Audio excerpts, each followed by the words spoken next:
Hey guys, it's your boy King of June here, and this is a really painful video for me because I actually saw this video by Barst. What is it, Barst 2? And I saw it like 1 year ago, but I couldn't bring myself to watch it. I knew Barst from like making like League of Legends, like trivia or patch like videos. Yeah, he does like videos complaining or explaining like the meta of games, and he has done some Genshin Impact contents, and actually he has made this video why no one plays Klee. As you guys can see, your boy King of June right here is a Klee main. I've been a Klee main since 1.1. Is it 1.1? The first banner, like as a Klee main for this long, I think it's close to 4 years.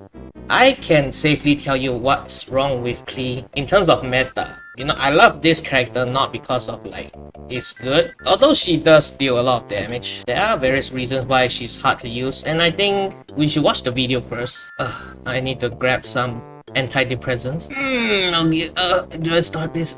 Hey guys, welcome back to another episode of Why No One Plays for Genshin. The next episode was technically supposed to be on Aloy, but I think I might need a bit more time making hers because one, I don't even know what the hell she does, and no one plays this girl, bro. There's like no footage of her. Here's an episode on everyone's favorite little terrorist, Klee. As usual, I need to make a disclaimer in case the Klee mains find out where I live. This video is not a personal attack, nor is it meant to slander or deride the character or anyone who plays her. It's so funny he has to say that. I won't do anything. All of Why No One Plays is to discuss characters who aren't used very much or sought after, analyzing why they're unpopular, and to possibly figure out ways we can improve their gameplay, you know, beyond simply making them stronger in damage or numbers. To me, Klee is a shining example of a character that could have been extremely good if things were just slightly better. She's a Pyro Catalyst user, and while there aren't that many characters who can wield catalysts, one thing going for them is their passive elemental damage, in that all of their attacks automatically do elemental damage without the need for internal or external sources to imbue them. Theoretically, that sounds amazing to have on a damage dealer, compounded by the fact that she's on the strongest offensive element in the game. Funnily enough, the one department that Pyro was weak in, at least until Yoimiya came out, that's not true anymore. I feel like it has to be like Hydro or Dendro right now. Was range. Almost every decent Pyro character was locked to melee. Bennett, Hu Tao, Xiangling, Diluc, and so on. So Klee had the potential to really stand out as a range damage dealer, but it soon became evident that she was a range character in name only, which sucks. In a similar fashion to Aether and Lumine, a lot is said about Klee's destructive power. She burns down an entire forest, she's the daughter of Alice, supposedly one of the most powerful mages in the world. She's the famous Spark Knight, you know, like a lot of descriptions about how her small appearance belies the fact that she can blow up a continent. And yet, that doesn't really translate too well in-game. So let's break down what's wrong with her, starting with, in my opinion, the biggest issue being her bad user experience. Klee is the usability nightmare, and arguably the worst in the entire game. That seems to be a running trend with a lot of unpopular characters. There are so many factors preventing you from being able to comfortably play her that to many, it begs the question, why even bother? To elaborate, let's first go through the biggest problem with her kit, her auto attacks. Catalyst users have an interesting way of dealing damage compared to physical weapons. Rather than the weapons carrying the hitbox or the arrows being the source of damage, catalysts inflict elemental damage by default, appearing at the location of whoever's in range in the form of bursts of elements. This applies to Mona, Sucrose, Kokomi, Barbara, and Lisa. There's another group of catalyst users that fire long-range auto-homing projectiles as if they were using a bow. That would be Yanfei and Ningguang, launching fireballs and okay, I would do agree, like, okay, that's what makes Klee's like attack special too. Is like actually not a like normal projectile, it's actually a bomb. So that does make her melee. Geocrystals respectively. And then there's Klee. Despite being a catalyst user herself, she doesn't actually use it in the conventional sense. Everyone knows she likes to create bombs, and obviously what do you do with them? You throw them. Realistically, her stubby little hands can only throw so many at a time. As a result, Klee has, in my knowledge, the slowest attack speed out of any DPS character, being able to attack only 3 times per rotation with long animations. Okay, here's the thing. When you want to play Klee, right? You want to master Klee, you actually need to master auto attack cancellations. And I think there's only a few characters. I think it's only Hu Tao and Klee. Was there anyone that like you needed to learn auto attack cancel? Maybe Yanfei to a certain extent. So do you, as a player, really want to learn how to auto-attack cancel in just a gacha RPG game? You want to learn like some special mechanic like you're learning some difficult champion in League of Legends? Usually no, right? Even until right now, I'm not that good at auto attack cancelling as Klee.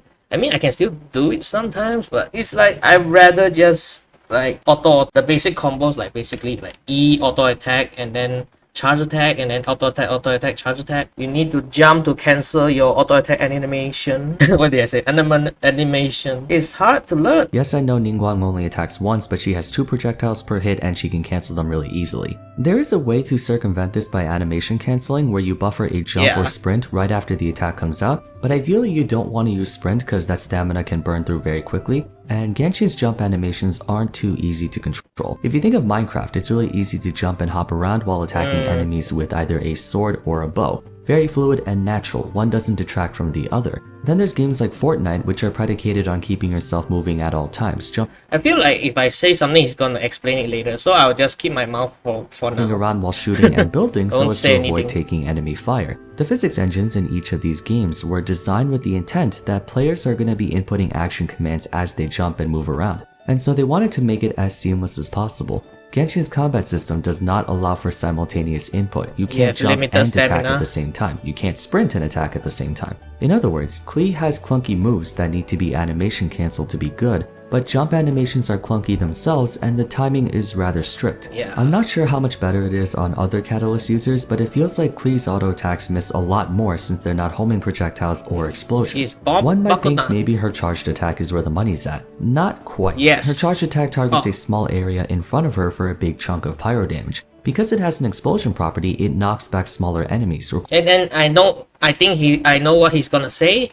The charge attack, you get a refund on your stamina if you have like that charge on your normal attacks. There's a 50% chance you get a charge that refunds your stamina, and that's the problem with Klee. There's still a luck involved in your gameplay. You're not guaranteed. It's like it's already hard enough that you have that crit rate and crit damage stuff that it's in the Genshin system for the gacha for your attacks, but you still have another gacha in the gacha to have a chance to like lose your stamina. Sometimes it says 50% chance, but sometimes you hit someone 3 to 4 times and you still don't get the damn charge, bro.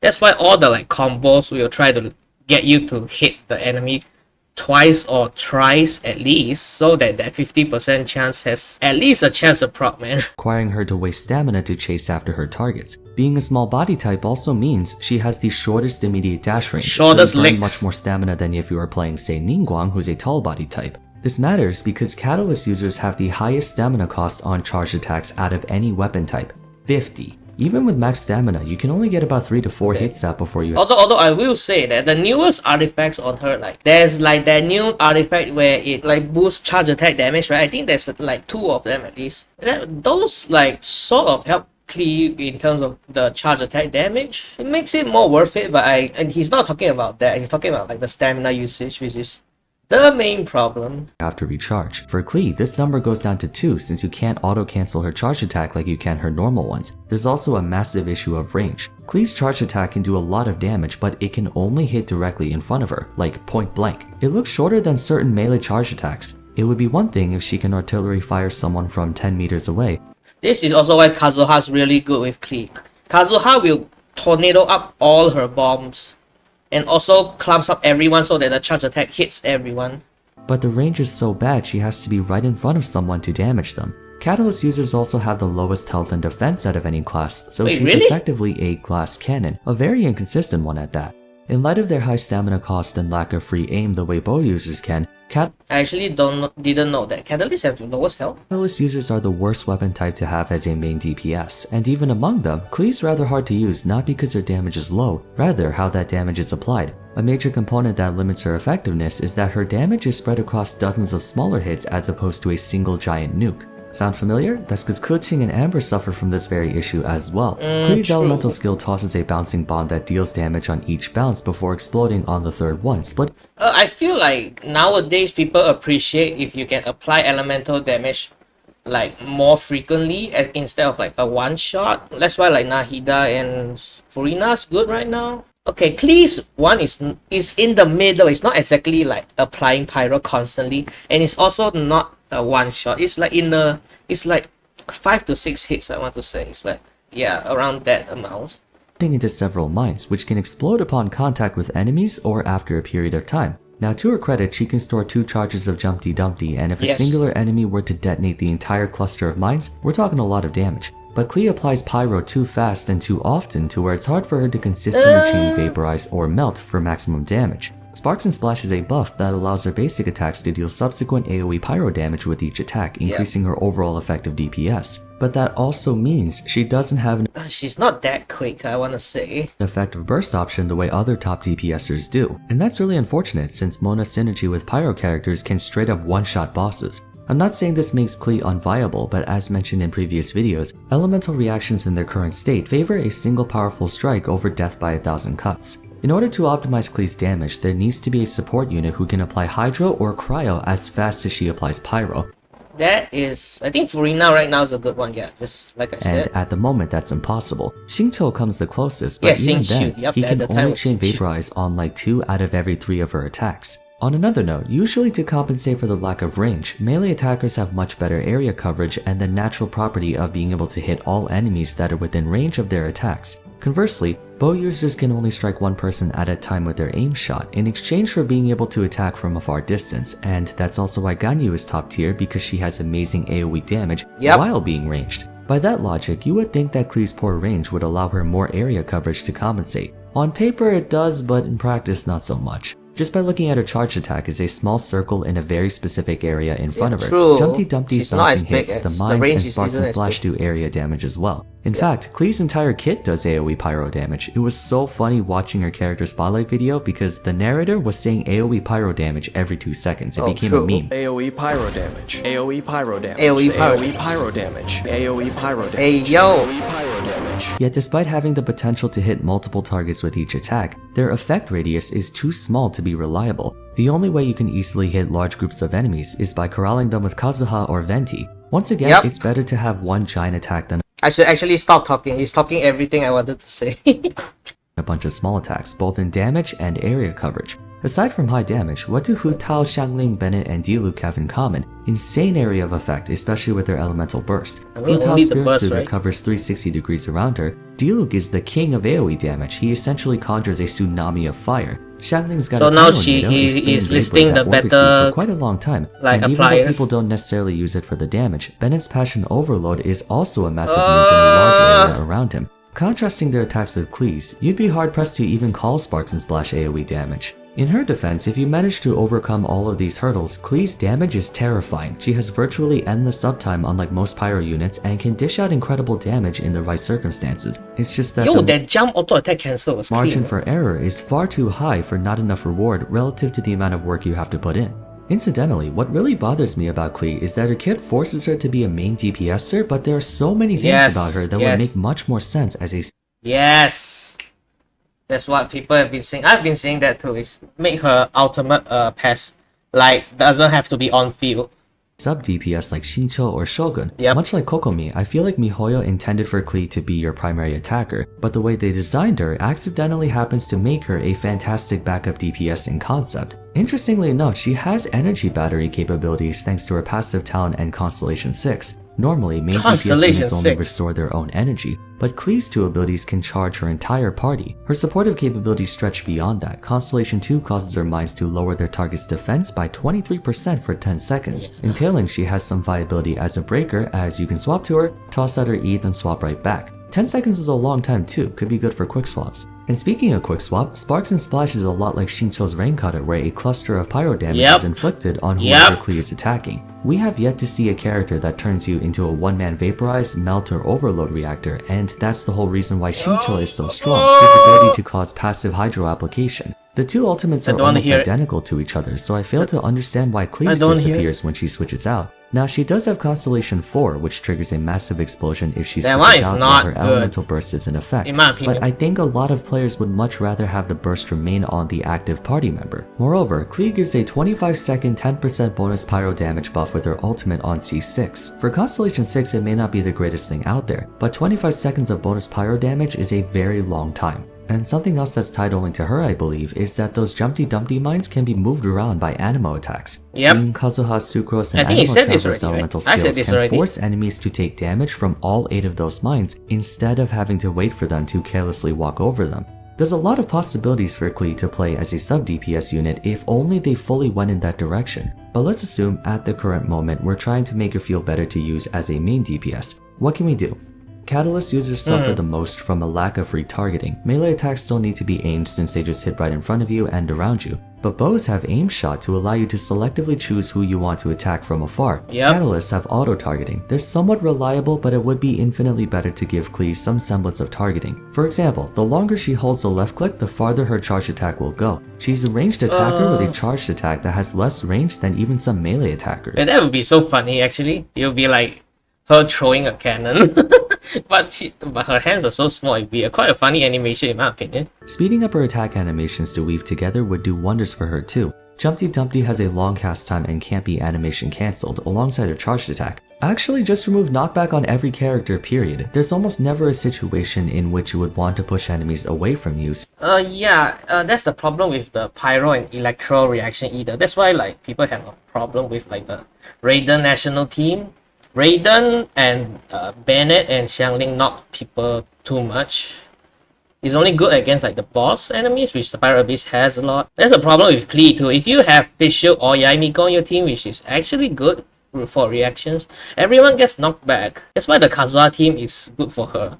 That's why playing Klee with like Electro feels really bad. That's like one option taken away from like your playstyle, right? It's like there's already a limited amount of ways you can play her already. It's like, and it just makes it more difficult. You rather play her with any other character, like any other element, like Dendro or Hydro. Hydro's good. Yeah, that's what I would say about like this knockback stuff. Since the goal is to kill them. Things like Diluc's burst is fair since Watch him say what I say the Phoenix later. inflicts persistent damage as it travels, but at the end of the day, the goal is to keep enemies within striking distance. It's why Anemo characters like Venti, Kazuha, and Sucrose are so good to use, Hey, because they can force a lot of opponents into a small area to one-shot all of them. That said, I don't I don't think Sucrose is vacuums them that well. It would be wise to change any of her abilities' fundamental attributes though. We don't want all characters to have the same elemental burst or skills. Klee's rapid application of Pyro hinders her right now, but if we ever get new characters that can match her frequency of attacks, that would solve the issue outright. All in all, Klee is a character with a lot of missed potential. She has an elemental skill and burst that would be amazing for a sub-DPSer, but she's a main DPS. She's got a ton of damage output, but it's in the form of 1,000 small hits instead of one big one. She's a ranged user with very poor range, being a catalyst user she has low durability, and her attacks, while powerful, are super clunky. Okay, what I would say is like, I feel like Pyro sub DPSs have been in a really bad spot. Even until now, it's like, who do we have? You want me to use Thoma and freaking Xingyan? I forgot how to use them already. The only good like sub DPS for Pyro is still Bennett and Xiangling since the beginning of the game. Every other like good Pyro DPS has been like a main DPS. Like they have to be on field. Like even Klee, Diluc, they have to be at least on for like 7 to 8 seconds if I remember. Like I don't know, Yoimiya I guess. Yoimiya and Hu Tao's they have to stay on field by virtue of their skill, not their burst, which is different from like Diluc and Klee. But it's like the same issue, right? It's the issue with Pyro characters in general. And Klee had such a good potential to be like the other like good sub DPS in the Pyro characters division. There's one other thing that has me concerned. We already know Alice will be a playable unit in the near future, otherwise they wouldn't have spent so much time building her up to be this legendary explorer mage, what with Albedo saying she's super busted and her reputation spanning far and wide. If she's anything like her daughter, that means Alice will possibly be a far superior version to Klee. Both are mages, both love to blow things up, and both are kind of batshit crazy. Then again, I don't think she'll be coming anytime soon, so we'll cross that bridge when we get there. Now, something I thought about after having made a few Why No One Plays episodes is whether or not every unit should be changed to be good at all. When I talked about Zhongli, I mentioned how MiHoYo overbuffed the character and they likely won't and shouldn't backpedal on those buffs because that would disillusion a lot of players into thinking they were baited to pull on the rerun. But that brings up a point for debate. Should we even bother making Klee or Keqing or Kokomi better? Remember how everyone was clamoring? They have to like I said, they have to buff her in other ways, like indirectly, like like I said with the new artifacts. Yeah, that's the only way they can like improve the characters. It's like not on the character, but in like the weapons and artifacts. For Shogun to get buffs because everyone thought she was bad, although now we realize that she's actually really broken, right? Yep. To some extent, it would be nice for every 5-star character to be viable so players have more creative agency in designing parties and playing whoever they like. But no matter how narrow that gap is, there will always be characters that are better than others no matter what. And despite all I've said about Klee, she's not bad. Yes, we have Hu Tao, who is invariably the strongest pyro DPS unit in Genshin so far. Is she still? Is Hu Tao still the strongest? Actually, yeah, she might. Shit. But that doesn't translate to Diluc and Klee being bad. Objectively, they're very respectable 5 stars and can more than serve as your party's main. Much of what I've said in this video is related to why people don't like to play her as much as the others, which despite what some of you might think, isn't always an indicator of their power level. Yeah, she's still Anyways, good. That's all I have to say about our adorable arsonist. Let me know in the comments down below what your thoughts are on Klee. For the time being, if you enjoyed, a rating would be much appreciated. Subscribe to the channel if you want to see more content like this. Also check out my main channel if you play League of Legends by any chance. I don't Apart really from that, like... feel free to follow me on Twitter, join my Discord server. We have a little Genshin community in there if you'd like to join. Everything, I think he covered everything about Klee. As I did like give my own points. I still remember the good old days when Klee was S tier when she came out. Hey, I still got C1 on the rerun. Hey, yeah boy. The main reason I'm still a Klee main is because she's cute and the memes are glorious, and she's always made to be like this immortal being that can destroy everything in the meme, bro. And Klee is someone I aspire to be more like. I want to be more. Not saying I'm like a 20+ year old man want to become a little kid girl, bro. I want to be more like explorer. I want to be more of explorer. I want to be more friendly. I want to help more people. And those like memes, like we say we want to bomb stuff, it's just sort of like the character. We're not gonna bomb people, okay? It's just a character that I like, and I want to be more like in certain ways. I want to bring happiness to people. Yeah, that's what I have to say about this character. We all have our reasons to like our own character. It's just that when Klee first came out, she was like the first character that I actually liked in Genshin. Like at the beginning Genshin, there was only like a few characters. I think it was like 6 to 7. I think Venti just came out. Before that I was like, meh, Venti, meh, Noel, meh, Beidou, meh. But then I saw Klee, I was like, oh shit. Oh shit, this might be my favorite character. And after that, she is still my favorite character. Okay, now the suffering is over. We finished the video. And I do agree with everything he says in terms of Klee's meta. You know what I want to say? I want a 5-star Klee weapon next time it comes out and makes her ultimate like run when she's not on field. That would instantly make her S tier. It's just that one simple change. I'm telling you, just that one simple change. Make her ultimate stay when she's off field. That would make her broken already. Just with that one change. I'm telling you right now. No, you don't even need to reduce the stamina. That's like if you want to play on field. It's like just give her more options. That's what the great characters are. The good characters in like any game, I'm telling you, are the ones that let you play multiple ways. Like you want to play burst, yeah, you can just burst on Raiden and then swap out. But if you want to play on field, just after you burst, you can just keep on being on field. So yeah, that's what I have to say about Klee. And this video is good. Reluctantly admitting it. Okay, see you guys next time, boys. Like and subscribe.